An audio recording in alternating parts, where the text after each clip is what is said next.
चालाक बंदर और मासूम बिल्लियाँ। गांव में दो बिल्लियाँ रहती थीं। दोनों आपस में बहुत प्यार से रहती और जो भी मिलता उसे मिल बांट कर खाती। उनकी दोस्ती की मिसाल दी जाती थी। लेकिन एक दिन उनकी इस दोस्ती की परीक्षा होने वाली थी। उस दिन उन्हें एक ताजी गर्म गर्म रोटी मिली। खुशी खुशी वे उसे खाने बैठी, लेकिन जैसे ही बंटवारे की बात आई, दोनों के बीच बहस छिड़ गई। तुमने मेरी रोटी का टुकड़ा छोटा कर दिया, पहली बिल्ली ने गुस्से से कहा। नहीं, तुम्हारा टुकड़ा भी तो बराबर ही है, दूसरी बिल्ली ने सफाई दी। मगर दोनों ही अपनी बात पर अड़ी रहीं। कोई भी झुकने को तैयार नहीं था। धीरे धीरे प्यार की जगह लालच और शक ने ले ली। आखिरकार उन्होंने फैसला किया कि इस झगड़े को सुलझाने के लिए किसी और की मदद लेनी चाहिए।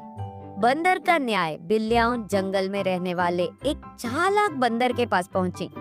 बंदर समझ गया कि ये अच्छा मौका है अपने पेट की भूख मिटाने का। वह जरा गंभीरता से बोला, अरे ये तो बड़ा नाजुक मामला है, न्याय करना आसान नहीं होगा, लेकिन चिंता मत करो, मैं पूरी ईमानदारी से बंटवारा कर दूंगा। यह कहकर बंदर एक तराजू लेकर आया और दोनों टुकड़े पलड़ों में रख दिए।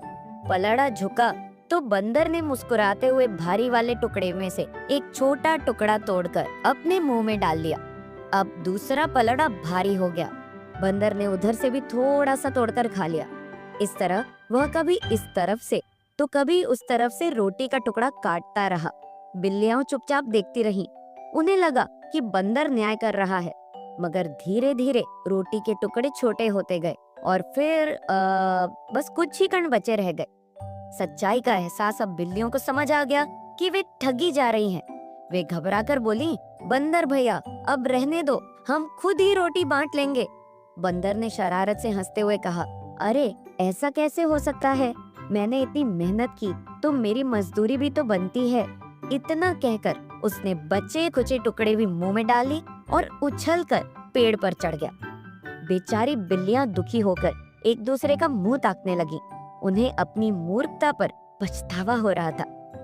वो उदास मन से वहां से चली गई, लेकिन जाते जाते उन्होंने एक अहम सबक सीख लिया। जब अपनों के बीच झगड़ा होता है तो कोई तीसरा हमेशा फायदा उठा लेता है। उस दिन के बाद से बिल्लियां फिर कभी आपस में नहीं लड़ी। अब वे पहले से भी ज्यादा प्यार और समझदारी से रहने लगी।